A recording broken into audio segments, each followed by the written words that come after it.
कहना इत्थे हुण तुसी की करोगे इस बंदे नू? ठीक है, अब हम वीडियो बना दें। मैंने वो शलवार वाली वीडियो बनाई, पार्क में जो दीवारें फलांगने वाली थी वो बनाई। लोग जो हैं फिर वो क्रिटिसाइज शुरू कर देते हैं। अच्छे काम करेंगे तो तारीफ़ें भी होंगी, ठीक है। ये काम मत किया करें, स्पेशली बड़े रोड के ऊपर जहाँ स्पीड से गाड़ियाँ। फिर ये देखें 3 लेन रोड है, 120 वाला, सही है। और कुछ भी हो सकता है, अगर एक लेन में बचा दूसरे तीसरा तो फिर जो है ना वो बस आई हो इसी, ऐसा नहीं होता, ठीक है। पार्क में जाएं, वो गोबरा में जाम रहते थे, मैंने कितनी दफ़ा आपको बताया।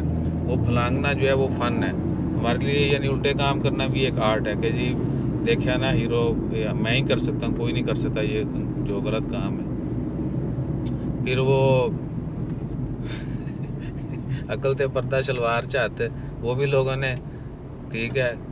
खारिश हमें फिर क्या बताएं उस्ताद, अब आपको मेरे पास ऐसी ऐसी मैंने रिकॉर्ड की हुई हैं, ये तो मैं डाल रहा हूँ, ठीक है। और वो पब्लिक प्लेसेस में खुजाना कितनी बुरी बात है यार, ठीक है। फिर कहते जी ये करता है वो करता है, खाली वाली आप दूसरे के काम के रिस्पॉन्सिबल थोड़ी हैं, आपने अपना देखना है, अपने अहले व याल का देखना है, ठीक है।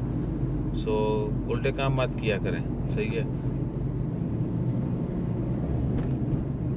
बस खामोशी का मतलब समझें कि बंदे बन जाओ। हाँ।